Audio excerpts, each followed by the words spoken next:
Good morning, friends, and welcome to all of you on my YouTube channel, English Journey. Friends, as you know that we are doing practice at for TGT, and in this series we are going to do practice at number 15. So let's start. Very first question of this set is before you. First question is, double rhyme is also called A. Feminine rhyme, B. Masculine rhyme, C. Both A and B, and D. None. Correct answer is option number A, feminine rhyme. Feminine rhyme is also called double rhyme. Next question number second. A study of symbols and sign is called. Symbols and signs के study को क्या बोलते हैं? A. Acoustics, B. Semiotic, C.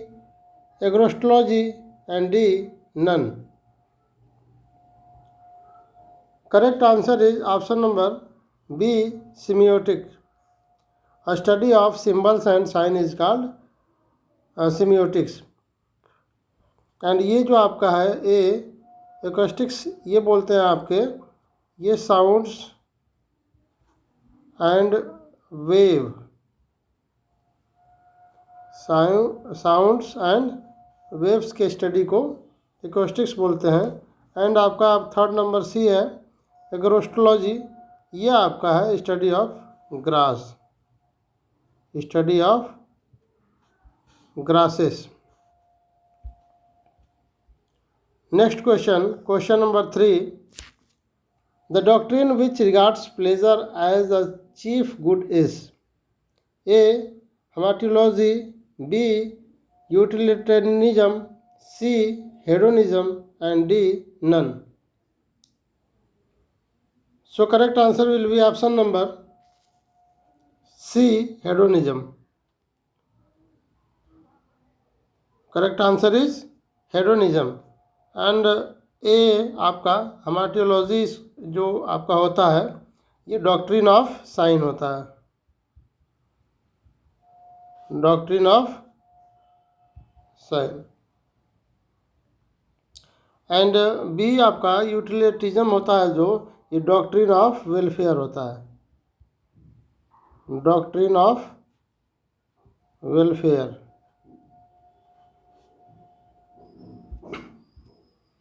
Next question number 4. Othello does not kill Desdemona in jealousy is in a conviction forced upon him by the almost superhuman art of Iago. A. S.T. Coleridge, B. Dr. Johnson, C. W. Yeats, and D. Ben Jonson. ये किसने कहा है? So correct answer will be option number A, S.T. Coleridge. S.T. Coleridge ने कहा है कि जो Othello है डेस्टिमोना को जेलसी में नहीं मारता है, उसके ऊपर जो है सुपर ह्यूमन जो यागो होता है उसका प्रभाव होता है, उसके प्रभाव की वजह से उसको किल करता है. Next question number 5. A women who lures man to destroy them she is. एक ऐसी महिला जो किसी भी पुरुष को डिस्ट्रॉय करने के उद्देश्य से उसे ल्योर करती है, उसे क्या कहते हैं? A. Dangerous, B. Circe, C. Cupid, and D. None. Correct answer is option number B, Circe. ऐसी महिला को क्या बोलते हैं? सिरसे बोलते हैं. Next question number 6. French leave means. French leave क्या होता है? फ्रेंच लीव मीन्स क्या होगा? A. Absence without leave, B. A long leave, C. A long for short days, and D. None. So correct answer will be option number A, absence without leave. Suppose मान लीजिए हम लोग कहीं किसी शादी वादी में गए और वहाँ पर खाना वाना खाने के बाद जो शादी का ओनर है उससे बगैर पूछे बगैर इजाज़त लिए हम वहाँ से क्या हुए, निकल लिए. इसको हम क्या बोलेंगे? फ्रेंच लीव बोलेंगे। Next question, question number 7, which poem of Wordsworth is considered the high water mark of poetry by Emerson? Emerson के द्वारा वर्ड्सवर्थ की ऐसी कौन सी कविता है जिसे हाई वाटर मार्क माना गया है? A the Table Turned, B the Immortality Ode, C Michael and D daffodil.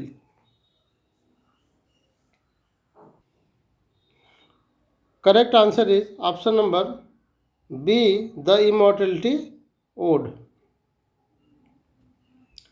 Next question, question number 8, which play of Shakespeare is social satire dealing with the fashion and fads of the day?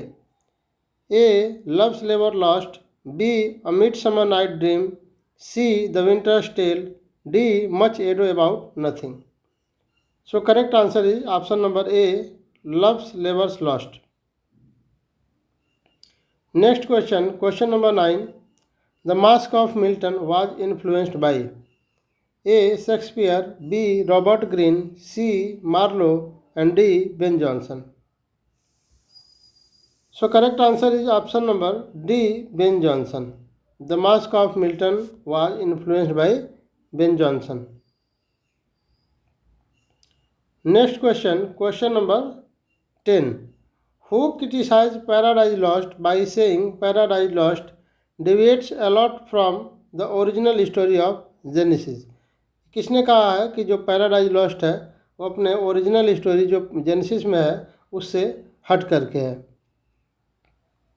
A doctor Samuel Johnson, B S T. Coleridge, C Ben Jonson and D none.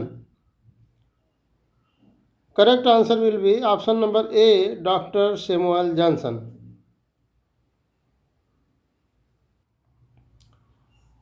Next question, question number 11, John Galsworthy Old English is a. Galsworthy के द्वारा लिखा जो creation है old English, ये क्या है? A play, B novel, C short story and D poem. So correct answer will be option number A, play. Old English जो creation है गाल्सवर्दी का, ये क्या है? प्ले है, और ये 3 एक्ट प्ले है। इसमें कितने एक्ट हैं? 3 एक्ट हैं। Next question, question number 12, how many songs are there in Hamlet? Hamlet में कितने सॉन्ग्स हैं? A 5, B 4, C 3 and D 2। Correct answer will be option number D, 2। There are 2 songs in the Hamlet, one by Ophelia, and another by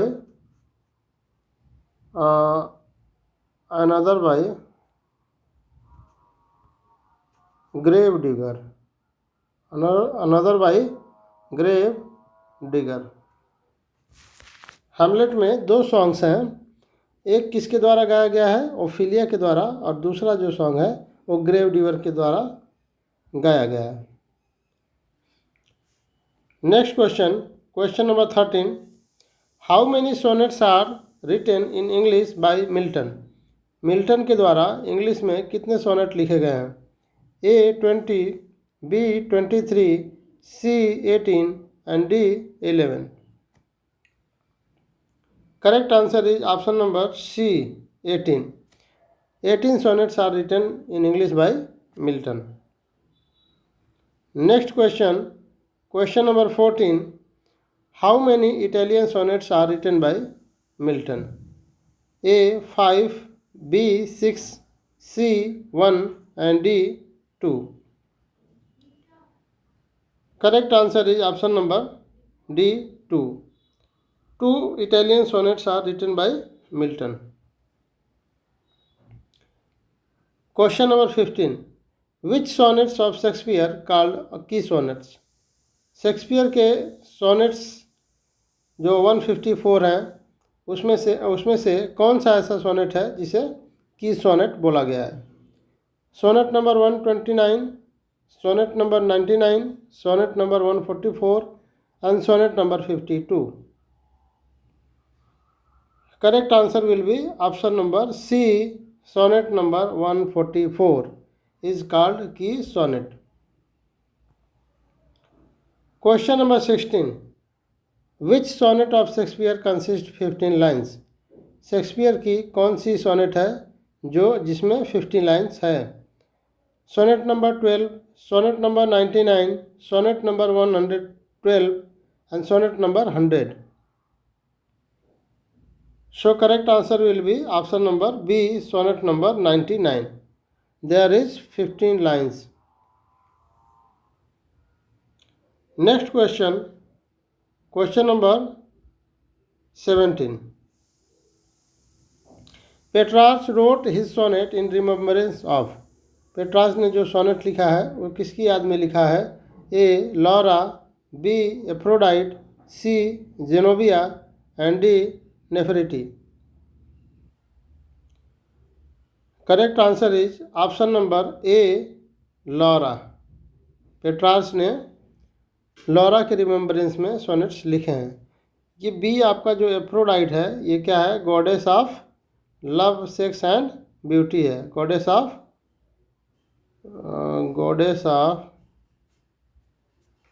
love sex and beauty. Goddess of love sex and beauty. And Zenobia जो आपकी है ये आपकी third century की क्या है, queen है। कहाँ की, सीरिया की। थर्ड सेंचुरी क्वीन है सीरिया की। और जो आपकी ये नेफरिटी है ये आपका ये इजिप्ट की क्वीन है। कहाँ की है, क्वीन ऑफ इजिप्ट है, क्वीन ऑफ इजिप्ट है। Next question, question number 18, who brought blank verse from Italy to England. A Francisco Mario, B Henry Howard, C Marlowe and D none. So correct answer will be option number B, Henry Howard.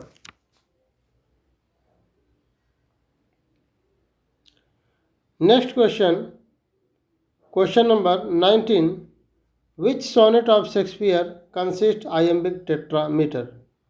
A sonnet number 145, B sonnet number 120, C sonnet number 125 and D sonnet number 135। So correct answer will be option number A, 145. And the last question of this set is before you. Question number 20. Who identified Mr. W.H. as William Herbert? किसने identified किया है कि जो WH हैं Shakespeare के sonnets में जिनको संबोधित किया है वो विलियम हर्बर्ट हैं। ये किसने आइडेंटिफाइड किया है।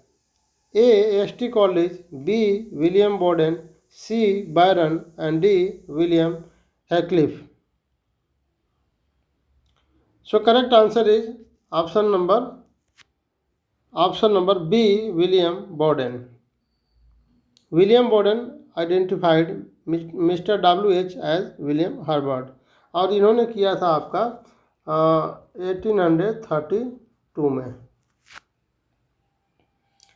So